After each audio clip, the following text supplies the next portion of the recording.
आप सबने कल श्रवण किया, रावण तो मारा गया। मारा जाने के बाद श्री रामचंद्र जी ने कि स्तुति करने आए देवता अनेक प्रकार की स्तुति करते हैं और बहुत भगवान का आशीर्वाद लेकर अंत में वो अपने अपने धाम को चले जाते हैं देवता लोग। तत्पश्चात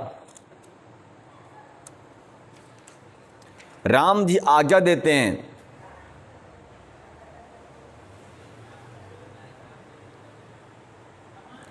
कि जाओ अब सीता को लेकर के आ जाओ।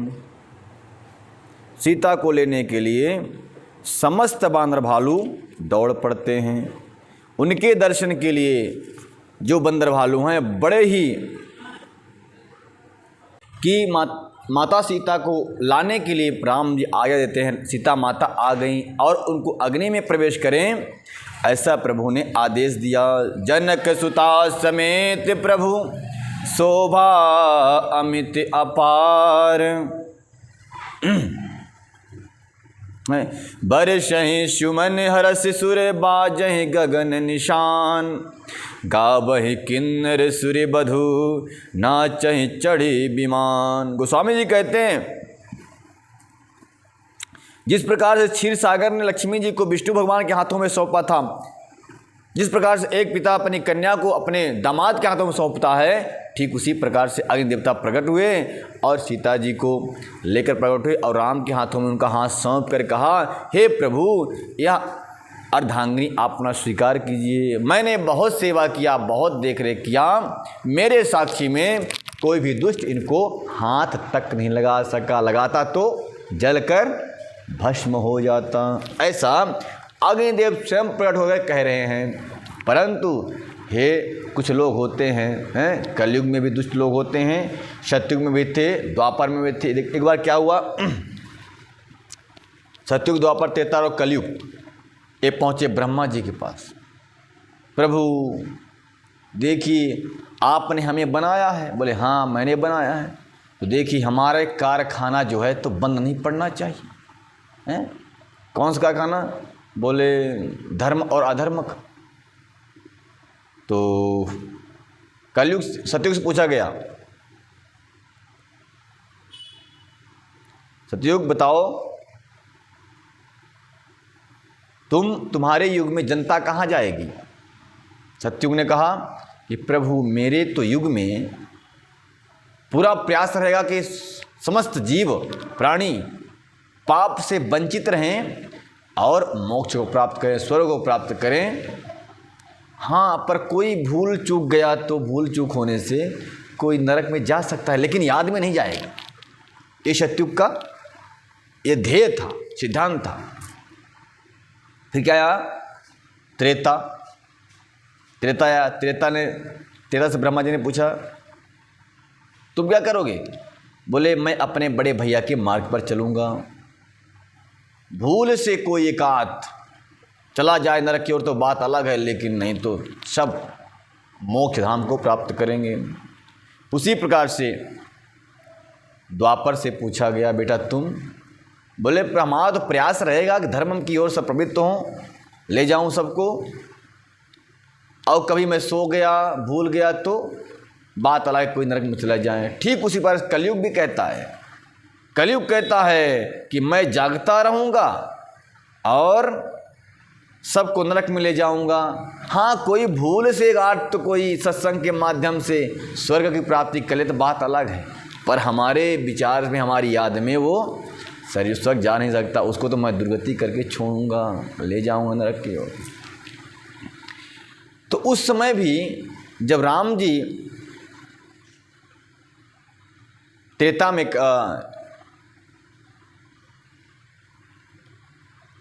त्रेता युग में, द्वापर नहीं सतयुग त्रेता, हाँ त्रेता युग में जब ये लीला कर रहे थे तब वहाँ भी कुछ कलयुगी लोग मानसिकता के बैठे हुए थे। सीता मैया को शपथ लेकर अग्निदेवता कह रहे हैं कि राक्षस ने छुआ भी नहीं। अब आगे जाकर आप देखेंगे कि एक धोबी जो जिसकी कपड़ा धोता था लेकिन उसने बुद्धि को धो नहीं पाया, उसने माता पे लांछन लगा दिया। आगे आपको कथा सुनाई जाएगी। तो अग्नि देवता लेकर प्रकट हुए, सौंप दिया राम जी अपनी अर्धांगिनी को संभालिए। मैंने बहुत आपकी आज्ञा का पालन करते हुए माता की रक्षा करता रहा। ऐसी दृश्य को देखकर समस्त देवता लोग अपने सौभाग्य की बात प्रशंसा करने लगे। धन्य है मेरा सौभाग्य कि मैं तो राम विवाह तो नहीं देखा, लेकिन आज देखो तो सही, राम और जानकी को साथ में देख रहा हूँ, एक सिंहासन पे देख रहा हूँ। तो पुष्पों की झड़ी लग गई। विमानों पर बैठे हुए देवतागण पुष्प वर्षा करने लगे और देवताओं की बधुएं स्त्रियां नाचने लगीं। बरसहि सुमन हरस सुरे बाजहि गगन निशान, गावहि किन्नर सुर बधू नाचहि चढ़ी विमान। विमानों पर चढ़कर नाचती हैं, पुष्पों की वर्षा करती हैं। गोस्वामी जी कहते हैं कि जनक सुता प्रभु शोभा अमित अपार, देखी भालु कपिहर से जय रघुपत सुख सार। समस्त बानर भालुओं की जो युद्ध की थकान थी, प्रभु की ऐसी छवि को देखकर, झांकी को देखकर सारी की सारी छवि थकान उनकी दूर हो गई। जैसे मान लीजिए आप 12 घंटे ड्यूटी करके आइए, घर से, ऑफिस से, कंपनी से, जहाँ से तहाँ से थक मदा के आइए, खूब थके रहिए आप। लेकिन जब आकर आपने घर में आप देखेंगे छोटे छोटे बच्चों को, पत्नी को, पति को, सगे संबंधियों को, सोई आपकी थकान उतर। मान लो थकान ना भी उतरे उनको देखकर, तो जब बेटा कहता पापा आहा, तो कान में लगता है कोई रसगुल्ला, कान में खिला दिया रसगुल्ला, सारी की सारी बैटरी तुरंत चार्ज हो जाती है। यहाँ से बैटरी चार्ज होकर आती है कंपनी, ऑफिस, और वहाँ से पूरा डाउन, लाल बत्ती पे आती है, मुरझाया हुआ चेहरा। यहाँ सब अपने सगे संबंधियों को देख करके खिल जाती है। ठीक उसी प्रकार से मुरझाए हुए समस्त बानर भालू जो थे, राम और सीता माता के छवि को देखकर प्रसन्न हो गए, जैसे खिलता हुआ कमल के समान उनका मुखारविंद हो गया। ऐसे प्रभु का दृश्य दर्शन समस्त सुखों का धाम। यहाँ पे गोस्वामी जी कहते हैं कि सुख सार है। सुख का मुख्य सार क्या है? प्रभु का दर्शन। जिसको अपने जीवन में सुख का आवाहन करना है, वह सुबह शाम दोपहर तीनों टाइम, यानी ना हो तो एक टाइम तो करे कम से कम, तो आकर प्रभु का दर्शन लेता रहे। ये क्या है? बोले सुख का सार है। प्रभु का दर्शन सुख प्राप्त प्रदान करने वाला है। और जिसको दुख प्राप्त करना है, वो बोल दे कि मेरा घर ही तो मंदिर है, मैं घर में रह के मंदिर बना लूँगा। बनाते रहो भाई, जब तक घर में रहेगा तब तक चिंता साथ में रहेगी। अगर चिंता से थोड़ा मुक्त पाना है, 2-4 घंटे आकर मंदिर में बैठकर ध्यान लगाया कर, है ना। नहीं तो वहाँ तो मसाला कभी कम है तो हल्दी कभी कम, नमक कभी कम है तो सरसों कभी कम, ये चलता ही रहेगा सिस्टम। इसलिए इस डिफ्रेंशन से अलग होने के लिए, आत्म कल्याण करने के लिए, अपने आत्मबल को बढ़ाने के लिए कुछ क्षण जा कर के मंदिरों में, देव स्थानों पर ध्यान लगाकर चिंतन करना चाहिए। न्यूट्रल होकर पूरा शरीर को न्यूट्रल छोड़ दो। ध्यान लगाने की बड़ी सुंदर विधि है। शरीर को पूरा न्यूट्रल, कोई डिप्रेशन नहीं, मानो हम शून्य अवस्था में पहुंच गए। और फिर जब तुम इस तरह से बैठे रहोगे तो सारे शरीर की सारा थकान दूर होगी और आत्मबल में वृद्धि हो जाएगी। तो इस प्रकार से सुख के जो सार है, ऐसे रघुपति की जय जयकार करते हुए बानर भालू बड़े प्रसन्न हुए। गोस्वामी जी कहते हैं कि तब रघुपत अनुशासन पाई, मातल चले चरण सिर नाई। आए देव सदा स्वार्थ ही, बचन कहाही सनु परमर्थी। देवता लोग विदर्शन करने के आए, परमार्थ के वचन करते हैं। अनेक प्रकार के भगवान राम की स्तुति करते हुए देवता लोग कहते हैं, क्या कहते हैं? विषय मनोरज पुंज कंज मन, प्रबल तुषार उदार पार मन। भाव बारिधि मंदर परम दर, भारतर किसंद दुस्तर। विषय कामनाओं के समूह को कमल बन के नाशक के लिए आप प्रबल पाला हैं। आप उदार और मन से परे अपार सागर हैं, सागर को बनने वाले हैं। आप मंदराचल पर्वत हैं और आप हमारे परम भय को दूर कीजिए और हमें दुस्तर संसार से पार कर दीजिए। कौन करा पता ही नहीं। श्याम गात राजीव लोचन दीन बंधु प्रणतारित मोचन अनुज जानकी सहित निस्तार सहित राम नृपर अंतरजारा मुनि रंजन मन मंडल मंडन तुलसीदास प्रभु तास विखंडन। गोस्वामी जी कहते हैं कि हे श्याम सुंदर शरीर धारण करने वाले कमल नयन श्री राम, हे दीनबंधु शरणगत रक्षक, पृथ्वी मंडल के भूषण तुलसीदास जी के प्रभु और भय का नाश करने वाले हैं आप हैं। गोस्वामी जी कहते हैं प्रभु आप मेरे प्रभु हैं। ऐसा आज तक किसी ने नहीं कहा है ना। भगवान के पास लोग जाते हैं तो कहते हैं प्रभु आप मुझे ये दे दो, वो दो, वो ये कर दो, ऐसा कर दो। आप भगवान हो, आप सब कुछ कर सकते हो। लेकिन किसी ने नहीं कहा कि प्रभु आप मेरे हो। कोई कहता क्या ऐसा आप मेरे हो हैं? नहीं कहता, कोई नहीं कहता हैं। बोलते आप दे दो, क्या बोले माया, धन दे, दौलत दे दो, स्त्री दे दो, पुत्र दे दो, ऐसा तो कहते हैं। लेकिन ये नहीं कहते प्रभु आप अपने आप को ही मुझे दे दो, ऐसा किसी ने कहा नहीं। गोस्वामी जी कहते हैं कि प्रभु और आप मेरे हो और भय का नाश करने वाले हो। नाथ जबहि कौशलपुरी हुई है तिलक तुम्हार, कृपा सिंधु में आबऊं देखन चरित उदार।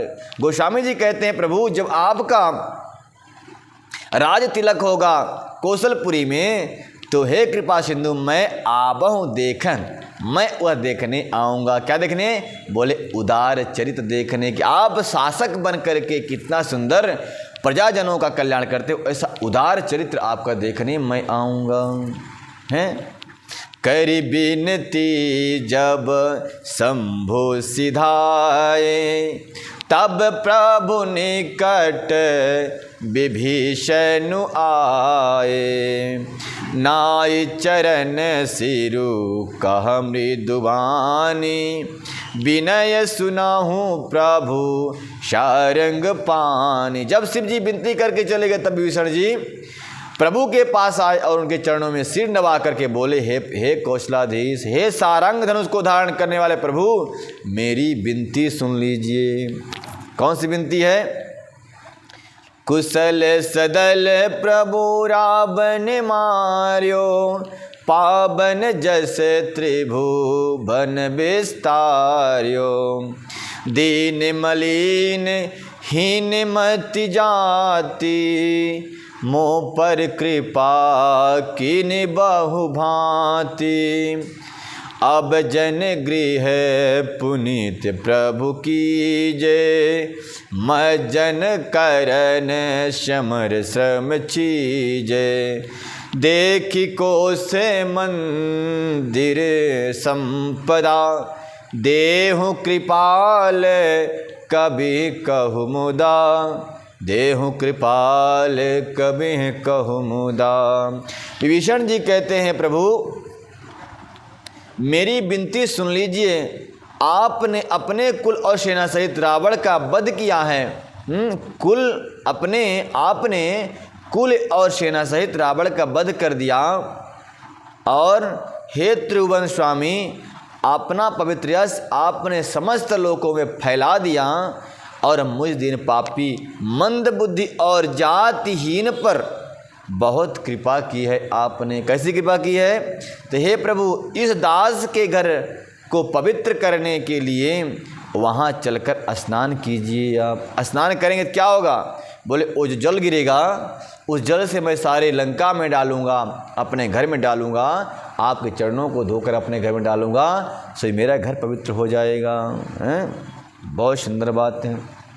तो इस प्रकार से आप मेरे घर को पाप रहित कर दीजिए और पवित्र कर दीजिए, जिससे युद्ध की थकावट दूर हो जाए। हे कृपालु खजाना महल संपत्ति निरीक्षण कर प्रणतापूर्वक बानरों को दे दीजिए। कहते हैं विभीषण जी की यह संपत्ति जो खजाना है, राजकोष है, जो इस हीरे जवाहरात भरे हुए हैं, उस सब को देखिए, राज्य को देखिए, निरीक्षण करिए, महल को देखिए, खजाना को देखिए और सब सारा सारा खजाना वह बानर भालुओं में बांट दीजिए। अब बताओ बानर भालू क्या करेंगे? सोना चांदी हैं, उनको तो वन वृक्ष चाहिए, कंदमूल चाहिए, बस हो गया, उसी में मस्त रहते हैं। और सबसे बड़ी की बात क्या है कि हनुमान जी महाराज को तो राम रतन चाहिए।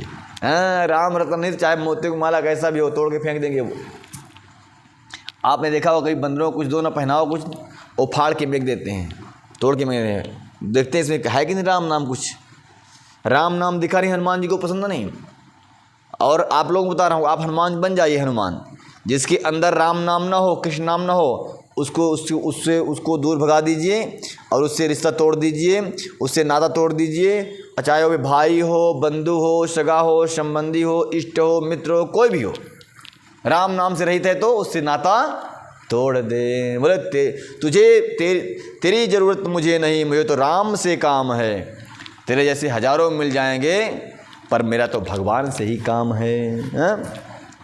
तो ऐसे व्यक्ति से आप नाता तोड़ दीजिए जो राम का भक्त न हो। हनुमान जी देखो बानर भालू क्या कह रहे हैं विभीषण जी, बानर भालुओं को सब बांट दीजिए और आप मेरा कल्याण कीजिए। सब विधिनाथ मोहि अपनाया, पुनि मोहि सहित अबधपुर जाया। सुनत बचन मृदु दीन दयाला, सजल भय दो नयन विशाला। देखिए विभीषण जी की कितना समर्पण है। राज्य को पाने के लिए बड़े बड़े लोग तो सट्टा क्या क्या करते हैं, पता नहीं दल बदल लेते हैं। राज्य को प्राप्त करने के लिए, सत्ताधारी बनने के लिए क्या करते हैं लोग, यानी क्या क्या कर देते हैं, पूरा षड्यंत्र लगा देते हैं, अनाचार दुराचार। विभीषण जी धर्म के मार्ग में चल कर राज्य प्राप्त किया है और राज्य प्राप्त करने बाद कह रहे हैं कि सारा कोष खजाना बंदरों में बांट दो। ये कितना समर्पण होगा। देखिए एक व्यक्ति सत्यनारायण कथा सुनता है तो वो इस बात का ध्यान रखता है कि पंडित ज़्यादा पैसा ना चढ़वा दें कहीं, इस बात का ध्यान रखता है, चौकन्ना रहता है, इस पर पैसा नहीं खर्च होना चाहिए, कथा हो जाए या ना हो। तो ऐसे तो वो व्यक्ति क्या है, वो ऐसा व्यक्ति है जिसके मन में भगवान नहीं पैसा बसा हुआ है। और पैसा जिसके मन में बसा हुआ है तो वो सत्यनारायण कथा सुने या ना सुने कोई मतलब नहीं है। जब तक उस घड़ी 2-2.5 घंटे में कथा होती है, उस अवधि में भी अगर आपका माया से चिंतन हटा नहीं, आपके मन में है कहीं पंडित जी पैसा ज़्यादा दक्षिणा ले जाएं, तो मेरे प्यारों वह व्यक्ति जो आपने 100-200 खर्च किया पूजा में 1000-500, वो भी आपका व्यर्थ हो गया। उसी तरह से जैसे मानो कोई बुझी अग्नि में हवन कर रहा हो। जब तक आप भगवान के शरण में बैठे हैं, कथा श्रवण कर रहे हैं, सारी की सारी माया को त्याग कर, घर की अवस्था स्थिति को त्याग करके अपना चित्त सिर्फ भगवान की चरणों में लगा के बैठें, तो वहीं से कल्याण होगा। बाकी यह दिखावा से कि मैंने बहुत बड़ी कथा तो कर दी लेकिन चित्त धन से उठा नहीं, धन से बाज नहीं आया, प्रभु के चरणों में अनुरक्त नहीं हुआ, तो सत्यनारायण कथा करो या भागवत कथा करो, कोई फल मिलने वाला नहीं है। क्योंकि आपका मन जहाँ है चित्त भी वहीं रहेगा, फल उसी का मिलेगा। इसलिए इस मन को विभीषण जी महाराज उस पराकाष्ठा में पहुँच चुके हैं जिस पराकाष्ठा में पहुँचकर बड़े बड़े योगी परमात्मा को प्राप्त कर लेते हैं। तो देखो परमात्मा राम को प्राप्त करने के लिए विभीषण जी क्या कहते हैं, प्रभु इन संपत्तियों को बानरों में बांट दो, धन दौलत को बानरों में बांट दो, भालों में बांट दो और हमेशा रिलेशन लगाओ, मुझसे नाता बना लो। आप कौन सा नाता बना लो, तो कह रहे हैं कि सब विधिनाथ मोहि अपनाया। भगवान और भक्त के बीच में आड़े आता है क्या, ये धन, ये दौलत है, ये माया। माया और भक्त के बीच में नहीं, माधव और भक्त के बीच में माया बैठी हुई है। माया का पर्दा नहीं क्या। किसी ने भक्त ने कहा कि तू कितना अच्छा होगा जब तेरा पर्दा इतना अच्छा है। किसी झांकी को या भगवान के सामने मंदिर में एक झिलमिल सा पर्दा लगा दो आप, झिलमिल सा, ऐसे हनुमान जी का मंदिर है, झीना झीना पर्दा लगा दो, बस प्रभु थोड़ा सा दिखे वहाँ से झलकें। तो ये झीना सा पर्दा जब लगा होता है ना, प्रभु थोड़ा थोड़ा दिखते होते हैं, तब ये मन और ही उनको देखने को तड़प उठता है कि मैं कितना जल्दी ये पर्दा हटे, मैं उनको देखूं। पर ये पर्दा हटने वाला नहीं है। क्यों? कि माया जानती है कि ये सच्चा भक्त नहीं है। जिस वक्त सच्चा भक्त हो जाएगा तो प्रभु स्वयं ही पर्दे से बाहर आ जाएंगे, पर्दा हटाने की आवश्यकता आपको पड़ेगी नहीं। तो ये माया का जो पर्दा पड़ा झिलमिल से, बड़ा प्यारा सा पर्दा है, बहुत माया प्यारी लगती ना। आप धन दौलत घर गृहस्थी क्या है, ये माया का पर्दा है। प्रभु इस पर्दे के पीछे है, इस पर्दे को क्रॉस करोगे तो माधव का दर्शन हो जाएगा। परंतु आप तो क्रॉस करना चाहते, आप तो पर्दा में उलझे हुए हैं। आहा, किसी ने कहा कि जिसका पर्दा इतना सुंदर है तो वो कितना सुंदर होगा, जिसकी प्रतिमा इतनी सुंदर वो कितना सुंदर होगा। तो ये सुंदरता को क्रॉस करो तो आगे परमात्मा मिल जाएंगे। विभीषण जी क्रॉस कर रहे हैं, बोले धन दौलत ये माया मोह ले जाओ, बांटो बंदरों को, और क्या करो, सब विधिनाथ मोहि अपनाया, पुनि मोहि सहित अवधपुर जाया। कहते हैं कि मुझे सब से अपना लीजिए, ये माया वहाँ का पर्दा हटा दीजिए, और यहाँ नहीं, ये लंका में नहीं, मैं तो आपके साथ आपके अवधपुर चलूँगा। अब साथ छोड़ने वाला नहीं सच्चा भक्त हैं, सब का सब छोड़कर चलने वाले हैं। सुनते बचन मृदु दीन दयाला, देहु कृपा सजल भय दो नयन विशाला।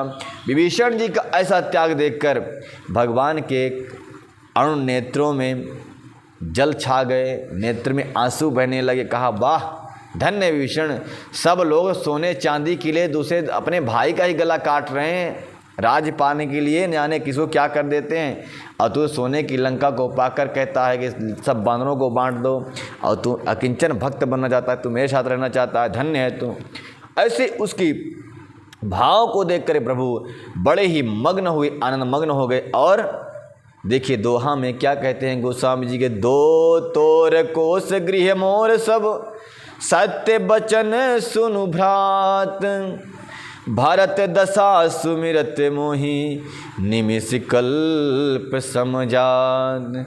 गोस्वामी जी भगवान राम जी कहते हैं, हे भाई विभीषण, विभीषण क्या कह रहे हैं राम जी, भाई कह रहे हैं। देखिए कैसा समर्पण हो तो क्या क्या रिश्ता अपने आप बन जाते हैं, और जहाँ धोखा हो तो रिश्ते भी टूट जाते हैं। समर्पण हो तो कोई भी हो रिश्ता बन ही जाएगा, अगर धोखा हो तो कितना पक्का रिश्ता हो वह टूट ही जाएगा। इसलिए रिश्ते से कभी सौदा नहीं होना चाहिए, रिश्ते से कभी स्वार्थ नहीं होना चाहिए, स्वार्थ होगा तो रिश्ता टूट जाएगा। इसलिए रिश्ता में क्या होना चाहिए, समर्पण। राम जी के प्रति समर्पण कर दिया सब कुछ विभीषण, तो राम जी क्या कह रहे हैं, भ्राता हैं, क्या कहते हैं कि भ्राता सुनो बचन सत्य, हे भ्राता सुनो मेरे सत्य वचन को। क्या बोले, तुम्हारा कोष राजगृह सब मेरा है, सब मेरा है, मैं स्वीकार करता हूँ, लेकिन तुम्हारे लंका जा नहीं सकता, क्योंकि एक निमिष की भी देरी हुई तो भरत जी अपने तन को त्याग देंगे। भरत जी ने कहा था ना कि हे प्रभु 14 वर्ष में अगर एक दिन भी ज़्यादा हुआ तो ये भरत को जिंदा नहीं पाओगे आप। यहाँ पे कह रहे हैं भगवान राम, भगवान राम ऐसे हैं जो अपने भैया की बात को भूलते नहीं हैं। बहुत सारे भाई तो भूल जाते हैं कि मेरे भाई ने मेरे साथ क्या किया था, सब भूल जाते हैं, परंतु ये राम जैसे जो भाई होते हैं अपने भाई के छोड़े से कृत्य को भी कभी भूलते नहीं हैं। कह रहे हैं कि हे भरत, हे विभीषण सुनो, भरत दशा सुमिरत मोहि, निमिष कल्प समझात। भरत की दशा बहुत ही दयनीय है, हे विभीषण जी इस बात को मुझे याद करते हुए कल्प के समान समय व्यतीत हो रहा है। तापस बेत गात कृष जपत निरंतर मोहि, देखूं बेगी सो जतन कर सखा निहो रहूं तो ही। कहते तपस्वी के वेश में कृष दुबले शरीर से निरंतर मेरा नाम जप कर रहे हैं। कौन? भरत जी। हे सखा सुनो, वही उपाय करो जिससे मैं जल्द से जल्द उन्हें देख सकूं। मैं तुमसे निहोरा अनुरोध करता हूं, तुमसे रिक्वेस्ट करता हूं, प्रार्थना करता हूं, विनती करता हूं। इरा कौन कह रहा है? राम जी कह रहे हैं कि हे विभीषण जी, ऐसा कोई उपाय करो कि 14 वर्ष में ही मैं भरत जी से मिल लूँ, क्योंकि मेरा भाई भरत मेरी याद में हमेशा चिंतित रहते हैं, दुखी रहते हैं और अन्न को त्याग कर दिया है, उनका शरीर बहुत सूख गया है। ऐसा उपाय करो मैं शीघ्र पहुँचूँ उनके पास। जब पहुंचूंगा तब से वह अन्न का भोजन करने लग जाएंगे। भरत की अवस्था को देखकर हे विभीषण जी, मैं बहुत दुखी हो रहा हूँ, शीघ्र से वहाँ पहुँचाने का कष्ट करो। तो क्या हुआ? बीते अवधि जाऊँ मैं जो जियत न पाबहु वीर, सुमृत अनुज प्रीत प्रभु पुनि पुनि पुलक शरीर। कहते हैं राम जी, हे विभीषण, हे सखा, अगर अवध के बीत जाने पर यानी 14 वर्ष बीत जाने के बाद अगर मैं जाऊंगा तो अपन जियत न पाऊँ वीर, अपने वीर भ्राता भरत जी को जियत नहीं पाऊंगा, जिंदा नहीं पाऊंगा। ऐसे सुमरत करके, ऐसे स्मरण करके राम जी के शरीर में अंग रोमांच होने लगा। फिर क्या हुआ? कह रहे हूँ कल्प भरि राज तुम मोहि सुमिरहूँ मन माही, पुनिश मम धाम पाई हूँ जहाँ संत सब जाहीं। बहुत सुंदर राम जी आशीर्वाद दे रहे हैं। देखिए, राम जी जिस पर खुश हो जाएं उसके लिए कौन सा ऐसी वस्तु है जो नहीं मिल सकती। वह संसार की बस्ती को छोड़ो, IAS IPS इंजीनियर बनना छोड़ो, वो तो उस परम धाम को दे देते हैं जिसको पाने के लिए बड़े बड़े विद्वान संत तरसते रहते हैं। ये छोटी मोटी नौकरी, संवैधानिक नौकरी, ये तो छोटी सी बात है कि प्रभु राम के पास से मिल जाए। बहुत सारे लोग तो ऐसे हैं जो IPS की नौकरी छोड़ कर के प्रभु के भक्त बन के कुंभ मेला में देखोगे आप लोग। कुंभ मेला होता है जब प्रयागराज में, हरिद्वार में, उज्जैन में, नासिक, जहाँ भी होता है, देव उसमें जो संत है ना, बड़े बड़े डॉक्टर MBBS मिलेंगे आपको, IPS बनेंगे, ब्रिगेडियर मिलेंगे वहाँ, संत बने हुए। ये है प्रभु की महिमा कृपा। जीवन में अगर सुख प्राप्त करना है तो IPS बनने पर तो धन तो मिलेगा, परंतु सुख नहीं मिलेगा। क्यों? डिप्रेशन। कोई नेता आपको आगे पछाड़ देगा, आप स्टार कितना भी लगाए हो, आपको सलूट मारना ही मार रहे हो IPS बनने के बाद। अब नेता चाहे भले अंगूठा छापो। एक आदमी बोल रहा था महाराज, एक बता रहा था क्या SDOP मिला मुझसे, बोले महाराज क्या? मैं बोला कहाँ तक पढ़े हैं? बोले पढ़ा तो बहुत हूँ। हाँ, पढ़ा तो बहुत हूँ, बोला SDOP, पर क्या करूँ, अंगूठा छाप लोगों की बात सुनना पड़ता है। ये जो नेता, जो विधायक होते हैं ना, ये ज़्यादा पढ़े लिखे नहीं होते, ये क्राइमर होते हैं। जिन क्राइमर को उन जेल में डालते हैं SDOP पुलिस वाले, वो क्राइमर आके एक बार चुनाव लड़के जीत जाता है और फिर वही उनको धौंस दिखाता है कि अगर तूने अगर दोबारा डालेगा तो मैं तेरी वर्दी उतार दूंगा। तो IPS बन भी जाओ अगर, तो इस बात का भय है कि वो क्राइमर जिसको मैं जेल में डाला, वो अगर नेता बन गया, विधायक बन गया, तो आकर आंख दिखाएगा, आप कुछ नहीं कर सकते। कुछ करोगे से ट्रांसफ़र कर देगा। जाओ जंगल में, जहाँ क्या बोलते हैं मेजर, क्या हो, जहाँ ये नक्सली रहते हैं, गढ़चिलौरी हैं। किसी नेता लोग क्या करते हैं नागपुर के, जिसको दंड देना हो उसका ट्रांसफ़र कहाँ? गढ़चिलौरी, है ना, ऐसा करते हैं। जिसे नेताओं जो ज़्यादा पंगा लिया, ट्रांसफ़र कर दो कहाँ? गढ़चिलौरी भेज दो उसको, आतंकवादी खुद ही मार देंगे, मर जाएगा बेचारा। लोग डरते रहते हैं बेचारे कि नेताओं से क्या पंगा ले। IPS डर रहा है, जो पढ़ाई किया, पढ़ते पढ़ते अपनी आँख खराब कर लिया, बाल झाड़ दिया, शरीर को समाप्त कर दिया, नौकरी बड़े घोंस देकर नौकरी मिल गई IPS की। अब बेचारा डरता भी है। ये अंगूठा छाप नौकर से एक बार क्या हुआ, एक जो भाषण देते हैं नेता लोग, वो भाषण लिखता है IPS, लिखता है ऐसे बोलना है आपको। एक बार उसने अंग्रेज़ी में कुछ लिख दिया तो बोला कि नेता अंग्रेजी पढ़ा ही नहीं था, तो बोला ये IPS इधर आ, आपने क्या लिखा है? बोले ये तो वही तो लिखा शब्द जो आप बोल रहे हैं। बोले नहीं, अच्छे से लिख, फिर से लिख एक बार। देखो, अंगूठा छाप व्यक्ति एक पढ़े लिखे व्यक्ति को ऑर्डर मार रहा है, तो ये क्या नौकरी है भाई? हमको तो हंसी आती है इस पर।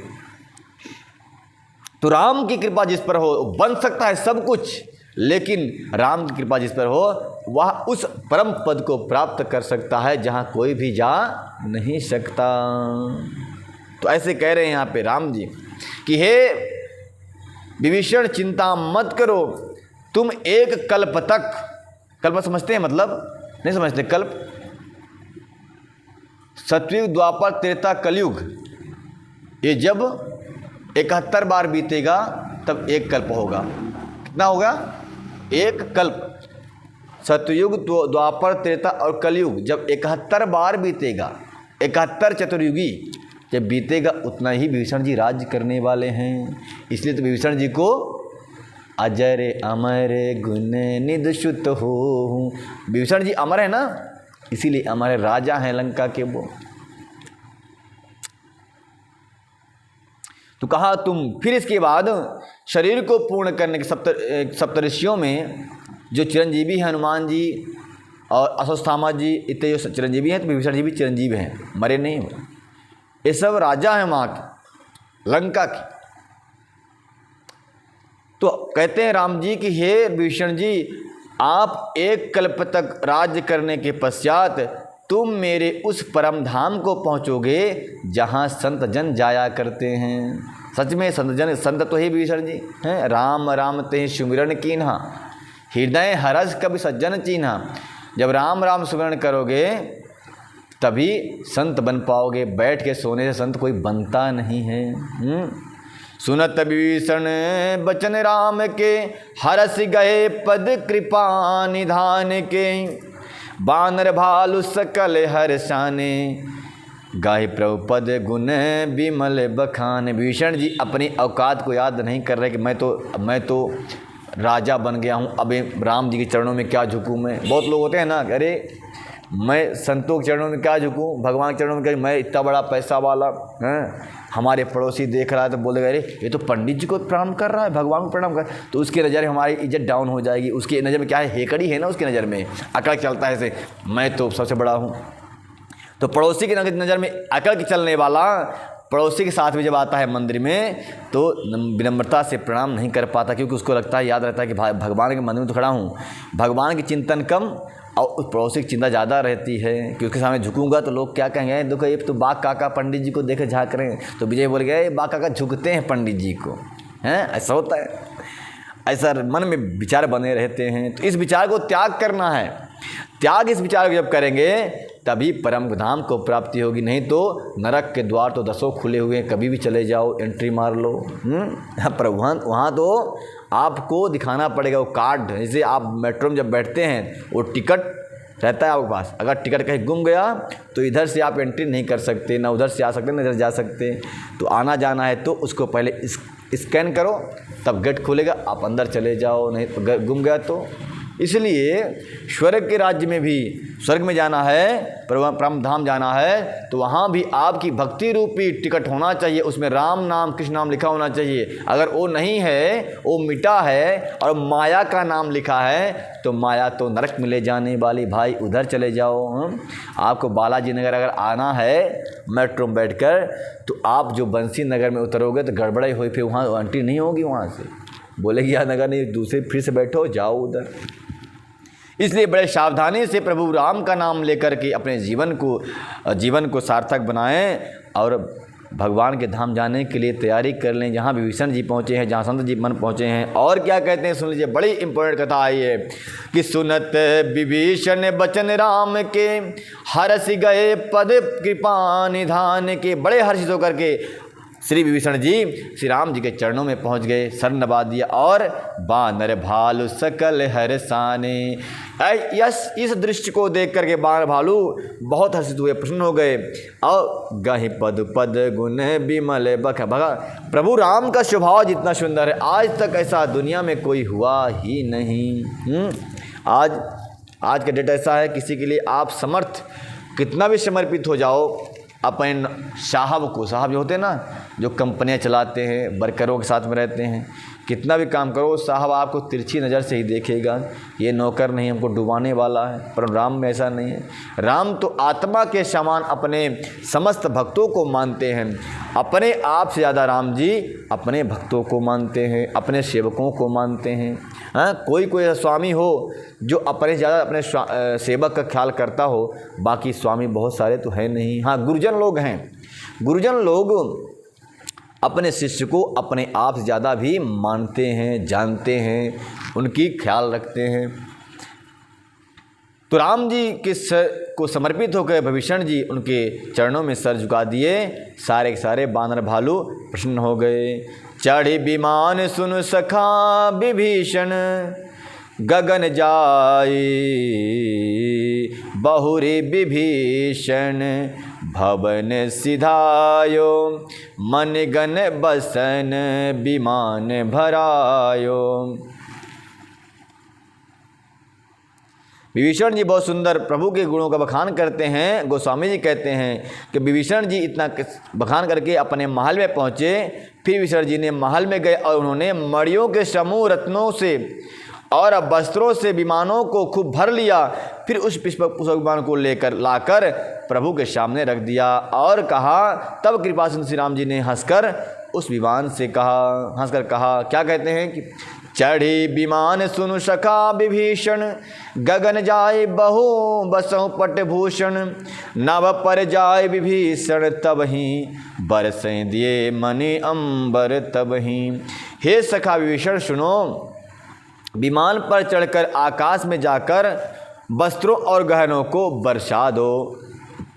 तब आज्ञा सुनते ही विभीषण जी ने आकाश में जाकर समस्त मणि और वस्त्रों को बरसाने लगे धरती पर। जिसको इच्छा हो वो ले जाए।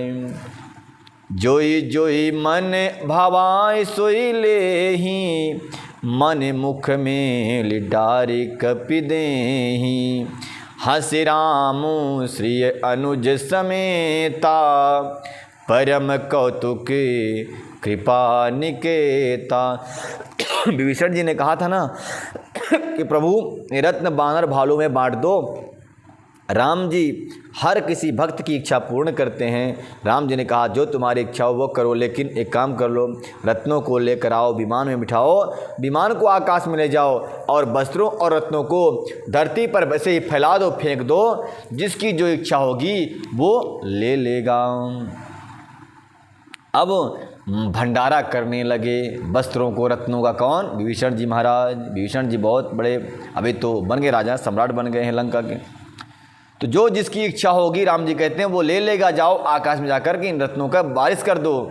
हंस के राम जी ने ऐसे कहा, परम कौतुक कृपा निकेता। इस प्रकार से राम लक्ष्मण जी दोनों हंसने लगे ऐसा कहकर। तो मुनि जहि ध्यान न पावहि, नेति नेति कह वेद, कृपा सिंधु सोई कपिहि सन, करत अनेक विनोद। कहते हैं बड़े बड़े योगी महात्मा संत ब्रह्मचर्य पालन के द्वारा, संन्यास के द्वारा, बनपस के द्वारा, अनेक प्रकार के संतों की सेवा के द्वारा संसार के लोग जिनका यजन करते हैं, जिनका ध्यान करते हैं, आज वही परमात्मा श्री राम जी बानर भालों के सारे के साथ में रह करके विनोद कर रहे हैं। विनोद मतलब हंसी मजाक कर रहे हैं और हंसी मजाक करते हुए समय व्यतीत कर रहे हैं। कितने सुंदर बात है। श्री राम भगवान शिव कहते हैं, हे उमा, उमा जोग जप दान तप नाना मख व्रत नेम, राम कृपा नहीं करही तसी, जस निष्के बल प्रेम। बहुत सुंदर बात कह रहे हैं कि राम ही केवल प्रेम आधारा, सुमिर सुमिरे नर उतरहि पारा। भगवान शिव जी कहते हैं, हे पार्वती सुनो, शिव जी, हे उमा, अनेकों प्रकार के योग जप दान तप यज्ञ और व्रत नियम करने पर भी श्री राम जी वैसे कृपा नहीं करते जैसे कृपा अपने अनन्य प्रेमी भक्त पर किया करते हैं। देखिए, ज्ञान तप ध्यान तो है ही, उससे ज़्यादा आपके हृदय में प्रेम होना चाहिए। प्रेम नहीं होगा तो आप कर नहीं सकते, प्रभु को प्राप्त नहीं कर सकते। इसके ये बात उनके लिए कह रहे हैं जो ध्यान जप दान पूजा इत्यादि का दिखावा करते हैं। विजय भैया आओ कैमरा लेकर मैं दान कर रहा हूँ, दिखा दो मोबाइल पे और नेट पे दे दो, हैं? तो ये सब क्यों कर रहे हैं? क्योंकि उनमें दिखावा है। सच्चाई होगी छुप जाएगा, छुप के दान करेगा, गोपनीय दान कर देगा, मुझे किसी को दिखाना नहीं, बताना नहीं, छुपाना। ये तो हृदय की बात है ना, हृदय की बात कोई जानता नहीं। तो प्रेम हो और प्रेम ही प्रभु को प्राप्त कराने वाला है। कितना भी जप योग कर लें लेकिन प्रभु से प्रेम नहीं है। अब दिखावा कौन करता है समझ आता है? आप ये भी सुन लो, नेता लोग, गरीब भक्त तो भक्ति ही करते हैं, नेता लोग दिखावा करते हैं, हाँ बहुत सारे लोग आए हो तो आऊँगा मंदिर में, बड़ी बड़ी माला हार फूल ये करके अर्पण करेंगे। भक्ति कुछ भी नहीं है, भक्ति सिर्फ वोट की है उनके पास। परंतु दिखावा मंदिर में चढ़ावा कर देंगे, ये कर देंगे। तो भक्त जो गरीब होते हो तो भक्त ही होते हैं, लेकिन जो बड़े लोग होते हैं वो दिखावे बाज होते हैं। बोल मर्यादा पुरुषोत्तम श्री राम की जय। इस प्रकार से प्रभु राम ने कहा। तो शिव जी कहते हैं उमा प्रभु राम तो जप योग से प्रसन्न नहीं होते, वो तो केवल निष्पक्ष प्रेम से, निस्वार्थ प्रेम से प्रसन्न हो जाते हैं और कृपा करते हैं। बालु कपि पटभूषण भापाए परिहरि पर हैं रघुपति पहि धाये। नाना जिनस देख सब की साम पुनि पुनि हसत कौशलाधीसा। बोल वृंदावन भाई लाल की जय, मर्यादा पुरुषोत्तम श्री राम की जय। भगवान शिव कहते हैं पार्वती अभी बहुत रात हो गई है, इसलिए कथा यहीं बंद करते हैं, कल और कथा सुनाएंगे। तब तक के लिए जय जय श्री राधे श्याम।